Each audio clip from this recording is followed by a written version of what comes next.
پہلے ذرا میں نصر اللہ ملک صاحب سے اور راجہ خالد صاحب سے ذرا میاں صاحب کے اس فیصلے پر جو آج ان کی بریت ہوئی ہے اس پر ان کا پوائنٹ آف ویو بھی لے لوں. نصر اللہ ملک صاحب اس وقت ایز جماعت مسلم لیگ نون اور خود میاں نواز شریف کے اعتماد میں اس فیصلے کے بعد کتنا اضافہ ہوا ہوگا کہ اب یہ بھی بریت ہو گئی ہے. اب وہ جو 62F کی ڈسکوالیفیکیشن والا معاملہ ہے ابھی اس پر راجہ صاحب مزید تھوڑی روشنی ڈالیں گے. تو آپ پہلے یہ بتائیے گا کہ اوور آل اعتماد بڑا ہے نون لیگ کا, آگے اب اور کانفیڈنٹ ہو کے اپنی الیکشن کیمپین کرے گی؟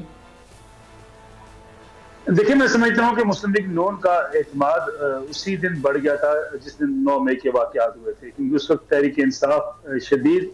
دباؤ کا شکار ہوئی اور آج تک تحریک انصاف ان مقدمات کے اندر الجھی ہوئی ہے. اب اگر یہ دیکھیں کہ پنجاب کے اندر بیشتر جو لیڈرشپ ہے پی آئی کی وہ ان مقدمات کا سامنا کر رہی ہے یا کچھ مقدمات سے بھاگی ہوئی ہے. اس لحاظ سے میاں نواز شریف نے واپس آ کے جو مشکلات فیس کرنی تھی انہیں وہ مشکلات فیس نہیں کرنی پڑی ڈیو ٹو کہ پی ٹی آئی جو ایک 9 مئی کے واقعات اور ملک کے اندر اسٹیبلشمنٹ کے ساتھ جس طریقے سے ٹکرا چکی تھی. رؤوف صدیقی صاحب نے درست ایک بات کہی کہ جس طریقے سے میاں نواز شریف یا مریم نواز نے ان مقدمات کا سامنا کیا, ہم نے دیکھا کہ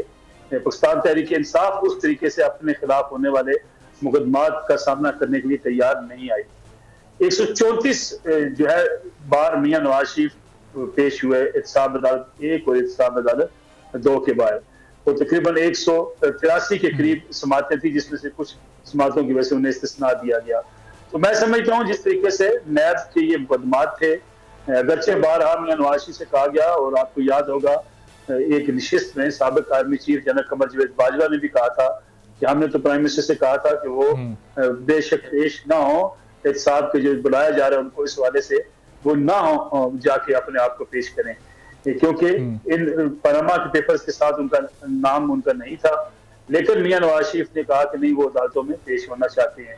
اور اس کے بعد جتنی سماعتیں ہوئیں وہ اس میں جاتے رہے اور کوئی کسی عدالت کے اندر نہ لڑائی تھی نہ جھگڑا تھا. پھر ان کے مقدمات کے فیصلے آئے, اگرچہ وہ کورٹس جس طریقے سے ثاقب نثار صاحب نے پوری عدلیہ کو مینج کیا ہوا تھا وہ بھی پوری قوم کے سامنے ہے. ناصر اللہ ملک صاحب یہ جس طریقے سے نیب کا پورا کردار رہا, خاص طور پر میاں نواز شریف صاحب کی واپسی کے بعد اس کیس کی جتنی بھی سماعتیں ہوئی, آج بھی انہوں نے اس معاملے کو ایک فارمیلٹی کے طور پر صرف یہ کہا کہ احتساب عدالت آپ اس کو واپس شفٹ کر دیں. اب کیا آپ کو لگتا ہے کہ آگے سپریم کورٹ میں ہائر فورم میں وہ جا کر اس کو چیلنج کرنے کی انٹینشن رکھتے ہوں گے؟ پروسیکیوشن والا جو ایک مضبوطی تھی یا کوئی مستحکم پروسیکیوشن تو ہمیں اس پورے کیس میں نظر ہی نہیں آئی ہے کہیں. دیکھیں بنیادی طور پر جتنے فیصلے ہوئے, میں یہ نہیں کہتا میاں نواز شریف میں کوئی کوتاہی نہیں ہوگی یا کوئی چیزیں ایسی نہیں ہوں گی جس کے اوپر ان کے خلاف بحث پرس نہیں کی جانی چاہیے. لیکن جس طریقے سے پاناما پیپرز کے بعد ایک پورا ماحول بنایا گیا کہ شریف فیملی کو سیاست سے نکالنا ہے, ثاقب نثار صاحب اس کا حصہ تھے, اور نہ صرف ثاقب جو آپ کو یاد ہوگا اسد سعید کھوسہ صاحب کے جو ریمارکس تھے, یہ عدالتی تاریخ ایسے ریمارکس کسی سیاستدان یا کسی وزیر اعظم کے خلاف شاید ہی کبھی کسی دنیا کی کسی تاریخ میں کسی نے دی ہوں. لیکن یہ سارا پلاننگ کے ساتھ جب یہ ڈیسیژن کیا گیا کہ ان کو پاکستان کی سیاست سے نکالنا ہے تو یہ سارے فیصلے پھر آتے رہے. اس دباؤ کا شکار جس طریقے سے عدالتیں تھیں اس کے بعد بہت سے واقعات کھل کر سامنے آ گئے. آج میں سمجھتا ہوں کہ اگر ان کو ریورس کیا جا رہا ہے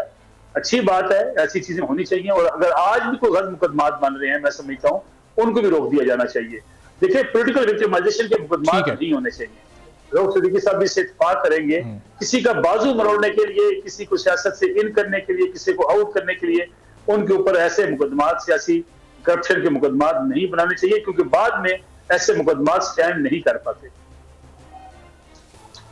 ٹھیک ہے, چلیں رؤوف صاحب, نصر اللہ صاحب پوائنٹ آپ کا آگے. سبسکرائب کریں اور بیل دبائیں تاکہ کوئی خبر رہ نہ جائے.